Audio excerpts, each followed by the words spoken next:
Hello students, this is Abhishek Verma and welcome to our channel विद्यास थलीवाले sir. Students, आज हम बात करने वाले हैं क्लास 12th एमपी बोर्ड के इंग्लिश मीडियम का जो कोर्स है उसमें अवेलेबल इंग्लिश की बुक यानी कि स्पेशल इंग्लिश। जी हाँ, इंग्लिश मीडियम के जो स्पेशल इंग्लिश की बुक है उसमें से फर्स्ट चैप्टर द इन्वोकेशन। जी हाँ, हम इन्वोकेशन यानी कि फर्स्ट चैप्टर को आज डिटेल में समझने वाले हैं। तो क्या है वो, चलिए देखते हैं।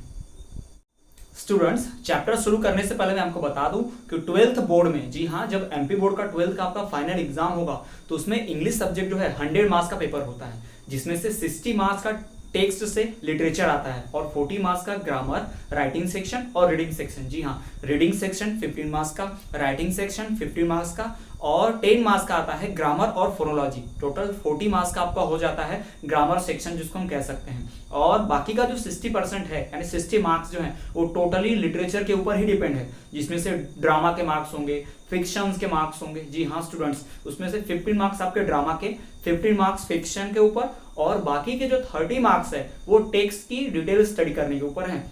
तो इस तरह से मार्क्स का क्लासिफिकेशन आपको स्पेशल इंग्लिश के लिए, तो इसी को ध्यान रखते हुए आपको ग्रामर पे बहुत ज्यादा फोकस नहीं करना है, क्योंकि 60 मार्क्स का तो अकेले क्या आने वाला है, लिटरेचर। तो लिटरेचर अगर आप पढ़ेंगे तो आपके ज्यादा कवर अप हो सकते हैं मार्क्स। और ग्रामर जो है, मेन ग्रामर और फोनोलॉजी सिर्फ 10 मार्क्स का ही है। बाकी रीडिंग राइटिंग सेक्शन जो है 15 मार्क्स का, रीडिंग सेक्शन जो है वो 15 मार्क्स का, जिसे आप रीडिंग और राइटिंग को आप अच्छे से कर पाओगे। उसमें से आप जो 30 मार्क्स है वो अगर थोड़ी सी भी मेहनत करो, आप ध्यान से पढ़ोगे तो आप 25 मार्क्स तक गेन कर सकते हो। और ग्रामर की भी 10 मार्क्स आप आसानी से गेन कर पाओगे ग्रामर के कुछ ही टॉपिक्स को पढ़कर।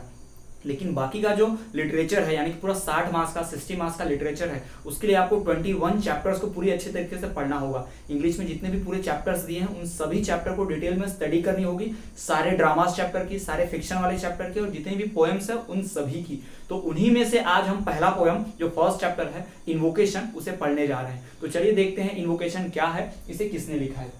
तो इन्वोकेशन ये जो पोएम है इसे लिखा है डॉक्टर अविनाश चंद्र बोस ने। याद रखना है आपको स्टूडेंट्स, कई बार उस पोएम का जो पोएट है, उसका जो राइटर होते हैं ड्रामा के या फिक्शन के, उसका भी नाम पूछ लिया जाता है। तो आपको ध्यान रखना है कि इन्वोकेशन लिखी है किसने, डॉक्टर अविनाश चंद्र बोस ने ना, अविनाश चंद्र बोस ने। आपको ध्यान रखना है कि इन्वोकेशन जो है डॉक्टर अविनाश चंद्र बोस ने इसे लिखा है। और ये इन्वोकेशन जो है ये एक मेन ओरिजिनल फॉर्म नहीं है, ये ट्रांसलेटेड फॉर्म है। जी हाँ, इसका मेन ये जो इन्वोकेशन है स्टूडेंट्स, पहले आप तो इस वर्ड को समझ लीजिए। इन्वोकेशन होता क्या है? इन्वोकेशन का मतलब होता है अपील करना, लोगों से अपील करना कि वो आपस में मिलजुल कर रहे हैं, है ना। Appeal to live with mutual cooperation. जी हाँ स्टूडेंट, इसे ही इन्वोकेशन कहा जाता है। इन्वोकेशन करता कौन है, यहाँ पे पोएट कर रहे हैं, और पोएट कौन है, डॉक्टर अविनाश चंद्र बोस। डॉक्टर अविनाश चंद्र बोस ने ये पोएम लिखी है जिसका नाम है इन्वोकेशन। इन्वोकेशन में अगर हिंदी वर्ड देखा जाए तो इसका मीनिंग होता है मंगल कामना। क्या होता है? मंगल कामना। मंगल का मतलब होता है शुभ, अच्छा होना, और कामना का मतलब होता है डिजायर, विश। तो सब कुछ अच्छा हो, पूरे वर्ल्ड में पीस रहे, लोग यूनिटी के साथ रहें, म्यूचुअल कॉपरेशन, म्यूचुअल अंडरस्टैंडिंग के साथ रहें, इसी तरह की डिजायर, इसी तरह की विश रखते हैं पोएट, और वो इसी पे पूरी पोएम उन्होंने बेस की है। तो इन्वोकेशन का मतलब होता है मंगल कामना, desire to be well, desire to live with mutual understanding और म्यूचुअल कॉपरेशन। यही बात कर रहे हैं डॉक्टर अविनाश चंद्र बोस, किसके थ्रू, अपनी पोएम इन्वोकेशन के थ्रू। चलिए हम देख लेते हैं कि ये जो इन्वोकेशन है स्टूडेंट्स, आपको ध्यान रखना है कि एक एक टॉपिक जो हम यहाँ पर लिखे हुए पॉइंट्स, उस पर एक क्वेश्चन बनता है जिसपे से सवाल पूछा जा सकता है, डिटेल में पूछे जाते हैं सवाल। जैसे कि इस पोएम के राइटर कौन है, तो आपको लिखना पड़ेगा डॉक्टर अविनाश चंद्र बोस। और ये भी पूछा जा सकता है what does invocation means, invocation का मतलब क्या होता है। तो आपको ध्यान रखना है कि इन्वोकेशन का मतलब क्या है। Invocation means an appeal to live with mutual cooperation. जी हाँ स्टूडेंट्स, यही बताया गया है कि इन्वोकेशन का मतलब क्या होता है। इट मीन्स एन अपील, एक अपील है, लोगों से क्या किया है, एक अपील की गई है कि क्या करना है, to live with mutual cooperation, हमें म्यूचुअल कॉपरेशन के साथ यानी एक दूसरे के आपसी सहयोग के साथ, अगर कोई सौरों में यानी कि दुख में है तो उसकी हेल्प करो, अगर कोई जॉय में है, खुशी में है तो खुशी में भी उसका साथ दो, उसके सहभागी बनो। यही बात बताई गई है इस पोएम में। और आपको ध्यान रखना है, यह भी सवाल पूछा जा सकता है कि from which origin the poem invocation is translated, कहां से की गई है, हमें बताना है कि it is translated from Atharvaveda. Atharvaveda आपने नाम सुना होगा, हिंदू धर्म में, हिंदू कल्चर में 4 तरह के वेद होते हैं ना, 4 वेद हैं। ऋग्वेद, सामवेद, यजुर्वेद, उसमें से चौथा है अथर्ववेद। तो उसी अथर्ववेद में से इस बात को लिया गया है। तो स्टूडेंट्स जो 4 वेदास हैं, है ना, यजुर्वेद, सामवेद, अथर्ववेद, ऋग्वेद, है ना, 4 जो वेद है उसमें से जो एक वेद है अथर्ववेद, उसमें से इसे डिराइव किया गया इस पूरे पोयम को। इस पोयम की जितनी भी लाइंस हैं, पूरी पोयम जो है कहां से ट्रांसफर्ड है, सीधा सीधा अथर्ववेद से। अथर्ववेद संस्कृत भाषा में है, संस्कृत लैंग्वेज में है, उसमें से इंग्लिश भाषा में इसे अविनाश चंद्र बोस ने ट्रांसलेट किया है, उन्होंने इसे डिराइव किया है।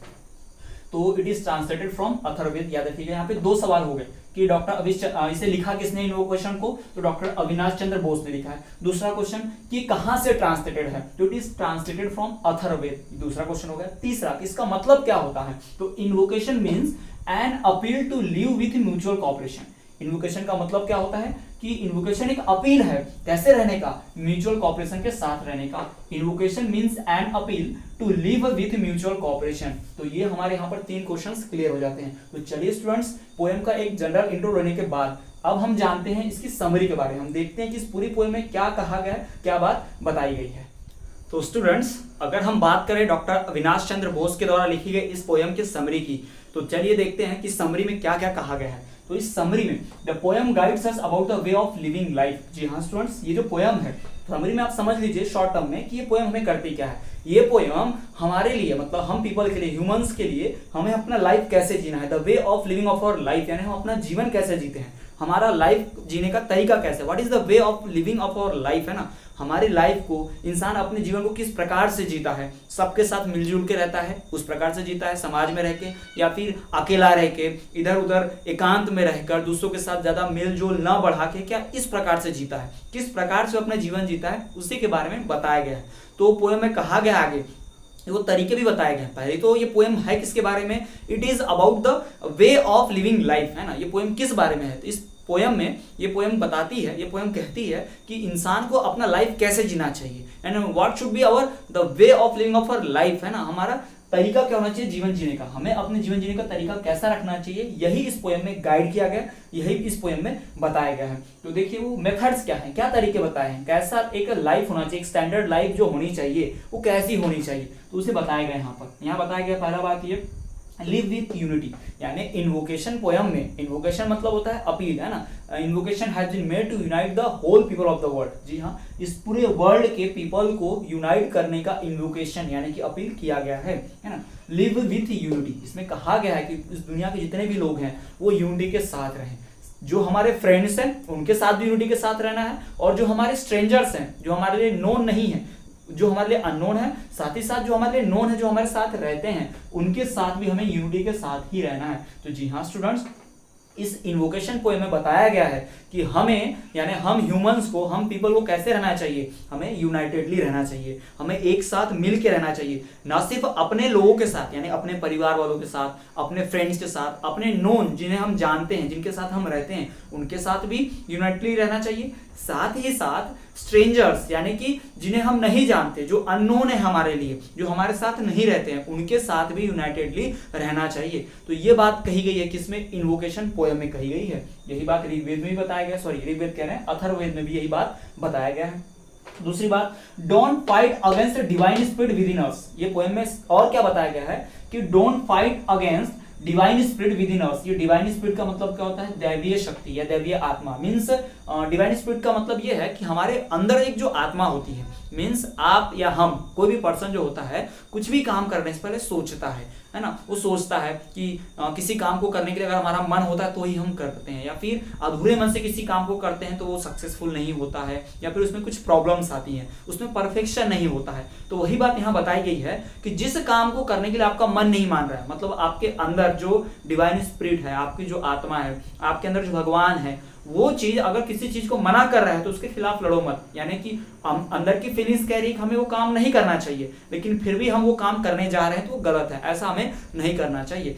जैसे फॉर एग्जाम्पल किसी को चीट करते हुए या फिर किसी को कुछ गलत करते हुए किसी के साथ अगर हमारे मन में गलत फीलिंग आ रही है, हमें गिल्टी वाली फीलिंग हो रही है, तो हमें वो काम नहीं करना चाहिए, क्योंकि हमारे अंदर की फीलिंग जो है, हमारे अंदर का जो डिवाइन स्पिरिट जिसे कहा गया है, जो आत्मा हमारे अंदर है, वो कह रही है किसी के साथ गलत मत करो, तो हमें वो नहीं करना चाहिए। We should not fight against the divine spirit in between us, है ना। हमारे अंदर जो डिवाइन स्पिरिट है उसके साथ नहीं, उसके खिलाफ हमें नहीं लड़ना है। अगर वो हमें किसी काम को करने के लिए कह रहा है तो वो कार्य जरूर करिए। जैसे कि आप किसी पुअर पर्सन को देखते हो और आपके अंदर फीलिंग आती है अंदर से कि हमें उस पर्सन की हेल्प करनी चाहिए, तो क्या करना चाहिए, हमें उसकी हेल्प करनी चाहिए, उसके खिलाफ नहीं जाना चाहिए। We should not go against the divine spirit within us, ऐसा कहा गया है इस इन्वोकेशन पोयम में, इस अथर्ववेद के पोयम में।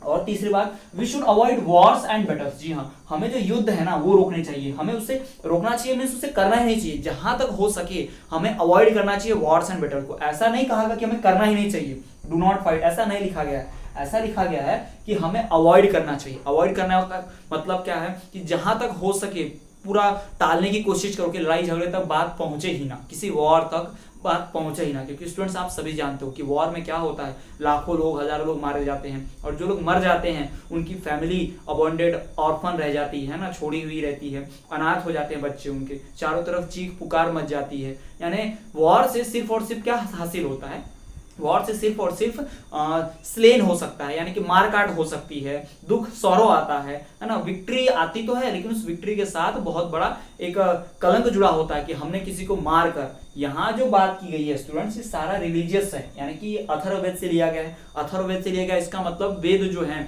उसमें लड़ाई झगड़ा यानी कि वॉर की बात होती थी, दो राजा आपस में लड़ते थे, दो देश आपस में लड़ते हैं, उस वॉर की बात हो रही है। ठीक है स्टूडेंट्स, आप अगर समझने के लिए ध्यान में लाना चाहते हैं तो आप वर्ल्ड वॉर को समझिए कि वर्ल्ड वॉर नहीं होना चाहिए, उस तरह के वॉर्स नहीं होने चाहिए, वरना इससे क्या होगा, दोनों तरफ के लोग मारे जाएंगे। वॉर कोई भी लड़े, वॉर कोई भी जीते कोई भी हारे, दोनों तरफ नुकसान होता है, दोनों तरफ के सैनिक मारे जाते हैं, उनकी फैमिली ऑर्फन हो जाती है। तो ये सारी बातें होती हैं किसमें, वॉर में। तो यही चीज हमें नहीं करना है, इसको अवॉइड करना है जहां तक। बट कई बार स्टूडेंट्स वॉर बहुत जरूरी भी होता है, इसलिए यहाँ पर यह नहीं बताया गया कि कभी वॉर करना ही नहीं चाहिए। यहाँ बताया गया है कि बस अवॉइड करना चाहिए वॉर को, जहां तक बातचीत के जरिए, यानी हम बैठ के आपस में मिलजुल कर जो किसी भी कंफ्यूजन को दूर किया जा सकता है बिना लड़ाई झगड़े के, है ना। तो जहां तक हो सके अवॉइड करना है वॉर्स और बैटल्स को। तो यही बातें इस पोएम में बताई गई हैं। तो क्या है इस पोएम की समरी, कि ये पोएम हमें the way of living life बताता है, and it guides about the way of living life, है ना।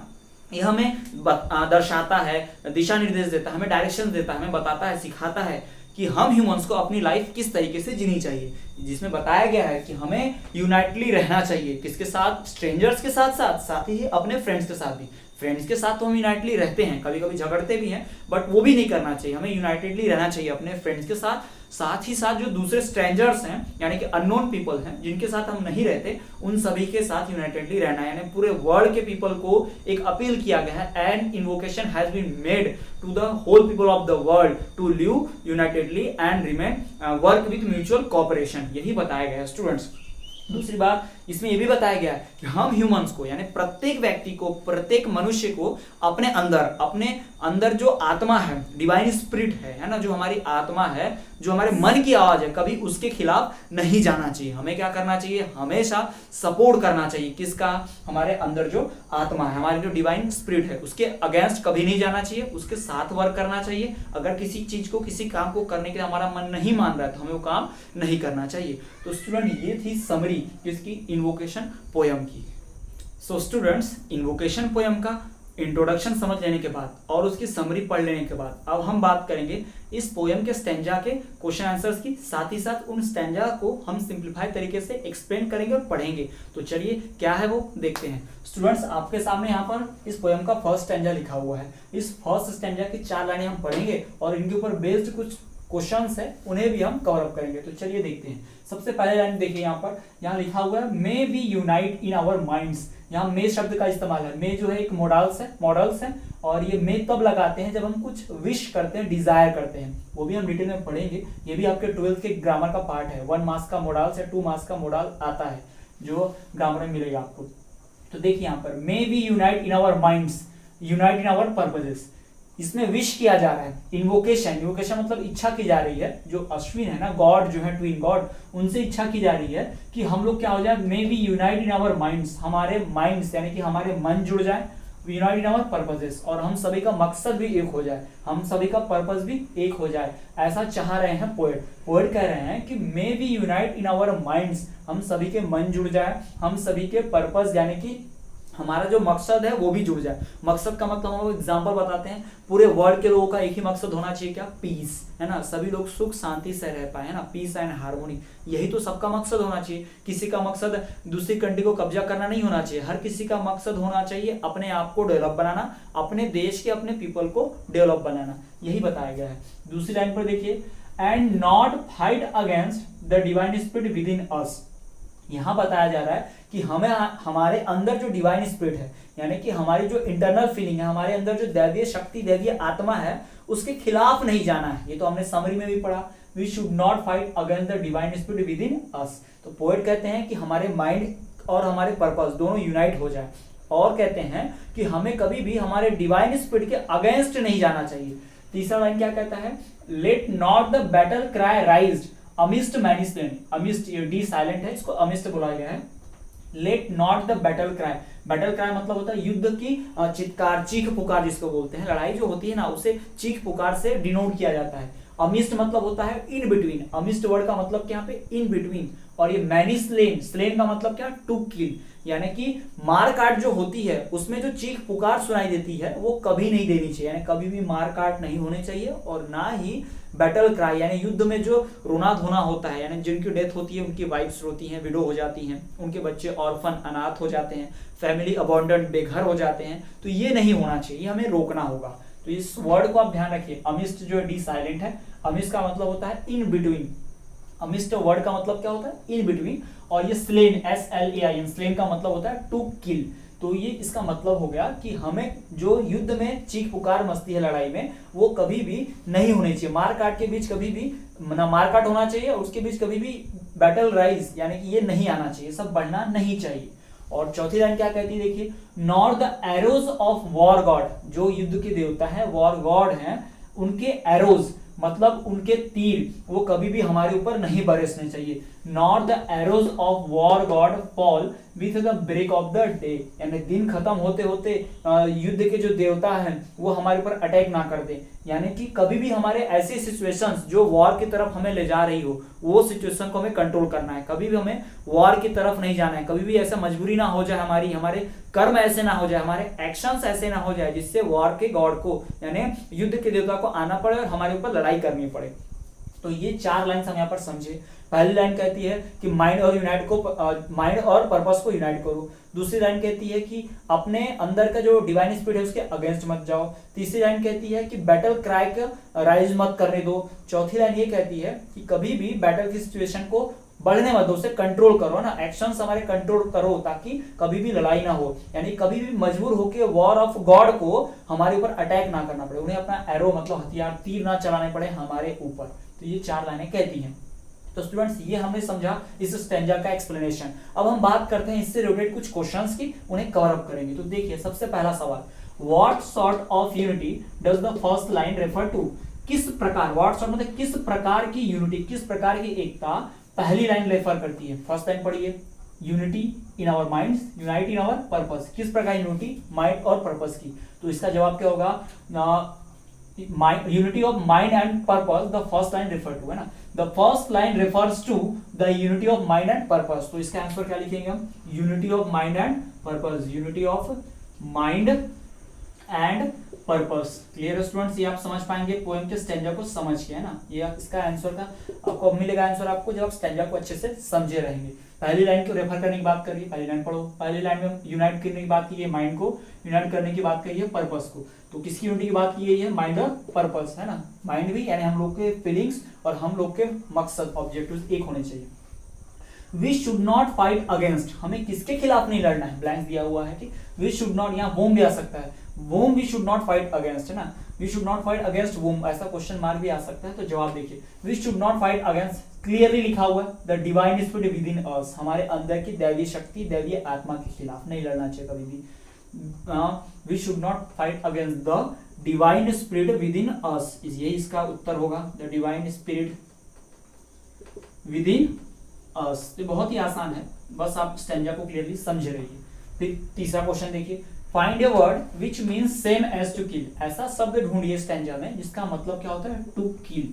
अब स्टूडेंट्स इस तरह के जो क्वेश्चंस हैं ये कैसे भी आ सकते हैं, कहीं भी आ सकते हैं। आपका रीडिंग सेक्शन में आता है एक अनसीन पैसेज और एक अनसीन पोएम आता है। हम चैप्टर्स भले ही आपको 21 के पूरे चैप्टर्स पढ़ा दे डिटेल में, सबके वर्ड्स को डिटेल में आपको समझा दे, लेकिन अनसीन पैसेज और अनसीन पोएम में तो ऐसे वर्ड्स आएंगे जो हमने नहीं पढ़ेंगे। उसका नाम ही अनसीन पैसेज अनसीन पोएम है, जो कभी नहीं देखे, तो उसके हम आपको मीनिंग कैसे बताएंगे, कैसे पढ़ाएंगे। तो उसकी प्रैक्टिस आपको कैसे करनी है, आप लिटरेचर जो पूरा जो चैप्टर है ना उसे डिटेल में पढ़िए, और उसमें जो शब्दार्थ वर्ड मीनिंग लिखा होता है उसे पढ़िए, और कभी डिक्शनरी की मदद लीजिए, गूगल सर्च की मदद लीजिए, वर्ड मीनिंग को जानिए। प्रैक्टिस से ही आप ये सब कर पाएंगे, ठीक है। तो सिनोनिम वर्ड ढूंढना है हमें, find a word which means same as to kill, है ना, सेम एज टू किल यानी मारना। पहले बताया थी किसका मतलब होता है, स्लेन का। स्लेन का मतलब क्या होता है, मारना। यहाँ पर आ सकता था अमिस्ट भी आ सकता था, word find a word which means same as to amidst. तो अमिस्ट का मतलब क्या होता है, इन बिटवीन। क्या होता है अमिस्ट का मतलब, इन बिटवीन, है ना, ये ध्यान रखना हमें। फिर चौथा सवाल देखिए, what should we not let rise. हमें क्या बढ़ने नहीं देना है, what should we not let rise, हमें क्या नहीं बढ़ने देना है। तो हमें क्या नहीं बढ़ने देना है, बैटल क्राई राइज, है ना, बैटल क्राई को कभी बढ़ने नहीं देना है। We should not let rise the battle cry. जी हाँ, हमें बैटल क्राई नहीं बढ़ने देना है, यानी जो युद्ध की चीख पुकार है उसे बढ़ने नहीं देना है। ठीक, ये हमारा क्वेश्चन आंसर्स हो गए। तो स्टूडेंट इस तरह से स्टैंजा का एक्सपेक्टेशन और क्वेश्चंस और उनके आंसर्स हमने कवर अप कर लिए हैं। अब हम बढ़ेंगे हमारे दूसरे स्टैंजा की तरफ और उसके कुछ क्वेश्चंस को कवर अप करेंगे। सो स्टूडेंट्स, इस पोएम के फर्स्ट स्टैंजा को और उसके क्वेश्चन आंसर्स को कवर अप कर लेने के बाद अब हम बात करते हैं सेकंड स्टैंजा की। तो देखिए क्या है वो सेकंड स्टैंजा। यहाँ पर देखिए 4 लाइन का स्टैंजा हमारे सामने फिर से है, चलिए हम उसे समझते हैं। Let us have concord with our own people, let us have concord with our own people. यहाँ कॉन्कॉर्ड का मतलब क्या है, एक साथ मिलकर रहना, यानी कि फ्रेंडशिप के साथ, यानी कि म्यूचुअल अंडरस्टैंडिंग, म्यूचुअल कॉपरेशन, या फिर हम कह सकते हैं फ्रेंडशिप ही कहिए, या फिर सामंजस्य हिंदी में कहा जाएगा। तो कॉन्कॉर्ड वर्ड का मतलब क्या होता है, फ्रेंडशिप यानी कि सामंजस्य। तो let us have concord with our own people. पहले तो कॉन्कॉर्ड मतलब कि मिलना है, फ्रेंडशिप बनानी है, किसके साथ, अपने लोगों के साथ, यानी अपने लोगों के साथ तो मिलजुल के रहना ही है, साथ ही साथ and concord with people who are strangers to us, और साथ ही साथ उनके साथ भी कॉन्कॉर्ड करना है जो हमारे लिए क्या है, स्ट्रेंजर्स है, यानी कि जो हमारे लिए क्या है, हमारे लिए अजनबी हैं, जिन्हें हम नहीं जानते। यानी 2 लोगों के साथ हमें क्या करना है, कॉन्कॉर्ड करना है। पहला विद आवर ओन पीपल, दूसरा who are strangers to us. Us मतलब हम लोग हैं, पूरे वर्ल्ड के जो पीपल लोग हैं ना उनकी बात हो रही है। यहाँ अस का मतलब क्या है, यहाँ अस का मतलब क्या है, the whole people of the world, the people of the whole world, है ना, पूरी दुनिया के जो लोग हैं उनकी बात की जा रही है। तो ये हो गया पहली लाइन का मतलब, let us have concord with our own people.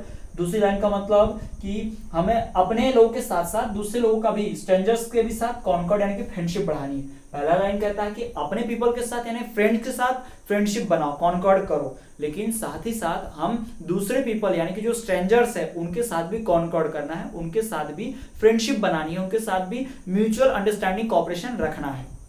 तीसरी लाइन देखिए, अश्विन्स।